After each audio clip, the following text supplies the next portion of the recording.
Hi there, Steve Kaufman here. Today I am going to tell you why I don't learn languages. And this thought came to me as I'm proceeding with my Arabic learning. And it suddenly dawned on me that, I'm not really learning Arabic. I'm discovering Arabic, or Arabic is revealing itself to me gradually, very gradually. So let me explain. So I have talked about in language learning the sort of upside down hockey stick where there's a very steep climb at the beginning where you start to all of a sudden you can say a few things, you understand a few things, you feel good about yourself. And then that's very steep and tough, but then you get to a level now where you realize that in order to really become comfortable in the language, there's this long shaft which isn't climbing so steeply, where you're just going to have to keep going, keep going, keep going in order to learn the language, acquire the language. And I've also talked about three stages. That initial stage, which is kind of the steep shaft, where everything is noise, nothing in the language makes sense.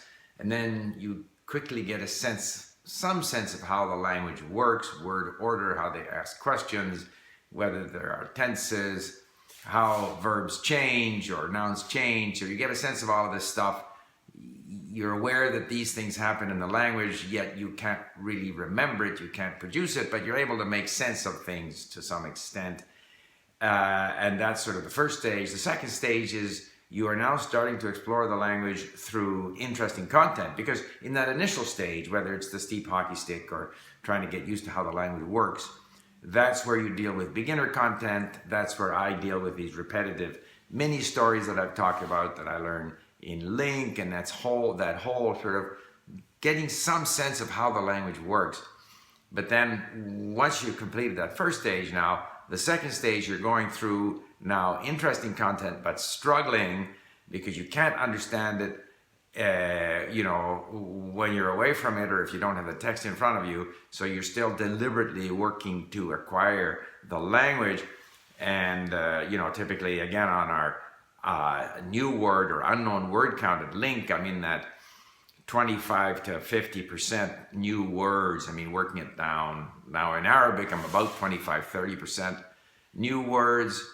But still, and I'll explain what I'm doing in Arabic, but I'm nowhere near where I want to be. Because that third and final stage, which I liken to the cross-country skier who's just, gliding through the forest, enjoying the scenery, enjoying the exercise, that's where, I got to say in Ukrainian, where I could listen to an audiobook on the history of Ukraine and understand what they're saying, read it to pick up a few words and phrases, but I'm basically now fully independent in the language. And my feeling is that until I achieve that third level of independence in the language in terms of comprehension, until I have that base, I will never be able to speak well. So with that as a sort of preamble, let's get back to where I am in Arabic. I've had quite a few conversations with my Arabic tutor, Ibrahim. I struggle mightily. I forget the same words. I make the same mistakes. Arabic verbs in the present tense, if it's if it like uhebu, you is tuhebu, he is yuhebu, all these changes that, I know them in theory, but to try to produce them while I'm speaking in a conversation is more difficult. So I struggle. And until I've had so much exposure to the language, including the ability to just listen to the language and understand 50, 60, 70% of it, so that it's gradually creating habits in my brain, I don't think I'll ever be able to converse comfortably. So because I have an hour or two a day to spend, I have to choose how I spend my time. So if I spend an hour speaking with a tutor online, that's an hour that I'm not picking away at words and phrases and reading and listening. So that's a choice. If I have 7 hours a day, and if I have unlimited funds, as when I was a language student for the Canadian government, then I can have 3 hours of one-on-one being drilled, getting better at producing the little bit that I know, while then spending the rest of the day acquiring more words and more familiarity with the language. But I don't have that luxury right now. So what I am doing now, I feel that I'm at a stage where I can, with great difficulty, speak. I could work harder on the mini stories to improve my ability to produce what I have, what I have acquired, or I can spend more time discovering the language, letting the language reveal itself to me. And I find that that's what I find more enjoyable now. I'm tired of the mini stories. I occasionally go and do one just to get, if I'm going to have a discussion, it sort of refreshes my sense of the structures of the language. But I know that those benefits are short term. On the other hand, what I'm now doing is I go to websites like Al Jazeera or Deutsche Welle or France 24. Another one, which I was given by actually an Uber driver here in Palm Springs, is alhura.com.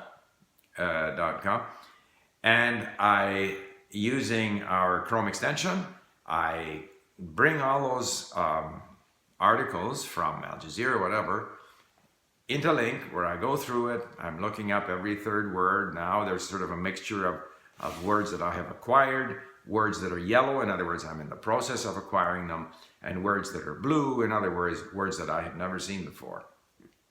And I work my way through these.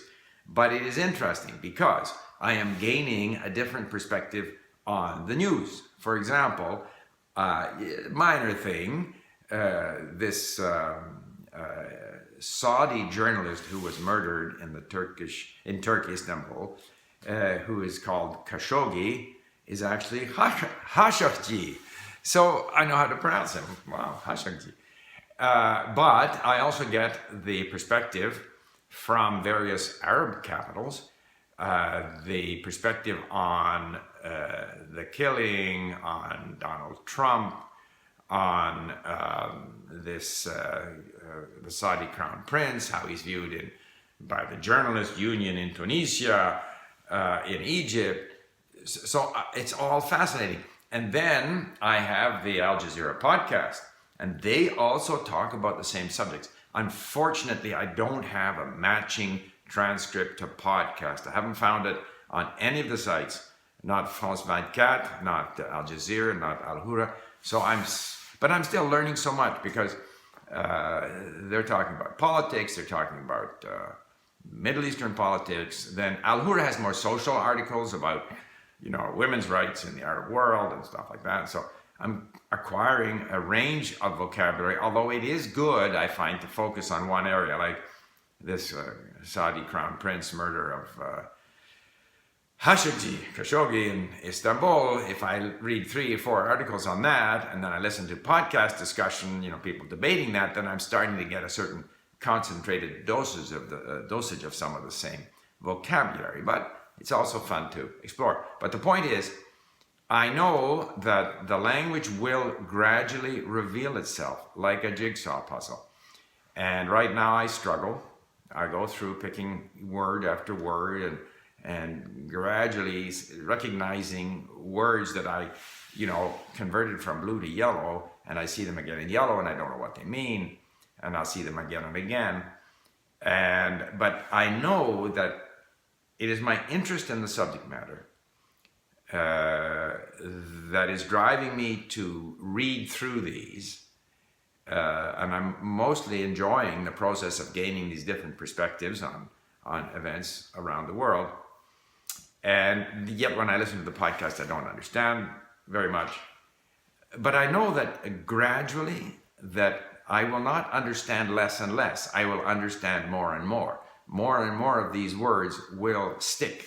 And so, and once I get to the point where I'm independent of the text, where I can truly understand what I hear, then I know that it won't be long before I can speak. Because once I have that kind of a increasing familiarity with the language, once the language has revealed itself to me, then I'll start to be able to speak.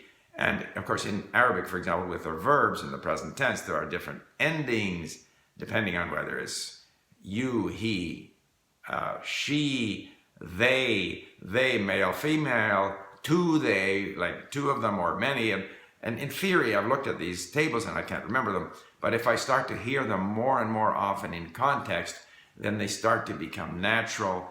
I'll start to be able to use some of them correctly when I speak. Can use the un now for they, kind of sometimes. But if I have enough of this sort of built up sense of once the jigsaw puzzle is more complete, then getting to where I can speak well and comfortably is not such a big issue. And so that's my goal, is not so much to learn Arabic, but to find ways to have the language reveal itself to me so that I acquire the language. And, I can enjoy listening to Al Jazeera podcasts for years. How often I'll actually have an opportunity to run into someone with whom I can speak Fusha, or for that matter, Fusha is modern standard Arabic, or even a dialect of Arabic should I be in that situation. Those opportunities are fewer, whereas the opportunity to continue to listen to Al Jazeera, to read their articles, to hear panel discussions about subjects, it's just added now an additional perspective on the world for me. And so that's why I say that at least my strategy, now we can all have different goals. If the person's goal is to be able to produce the language quickly, then obviously if you can be drilled 3 hours a day, one-on-one, you're going to get to where you can produce some of the language quickly. But depends on what our goals are.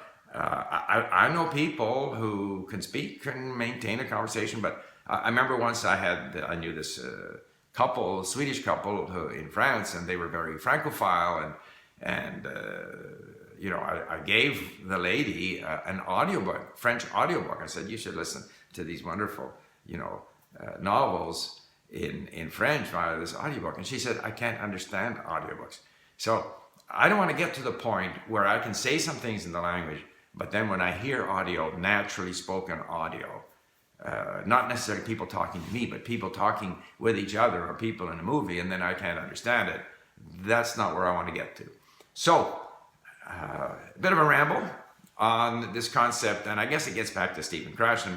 We don't learn a language, we acquire a language. We acquire a language through exposure, through deliberately encouraging the language to reveal itself to us, which is exactly what I'm now doing with Arabic, and I'm confident that it may take me a year, but I will eventually get to that stage where I can listen to material without reading it, and I'll understand most of it. So, thank you for listening. I hope that makes some sense. I look forward to your comments. Oh, and one thing more I almost forgot. We have our annual sales. We had at Link, we had a Black Friday sale. We launched on Friday. And today we have our Cyber Monday sales. And essentially you can get a full year at Link. And instead of it costing you $120, it'll only cost you $99. And if you're serious about learning a language, acquiring a language, discovering a language, it's going to take you at least a year. So there it is. Have a look. See if that's something that is of interest to you. And I look forward to seeing you again here or at Link. Bye for now.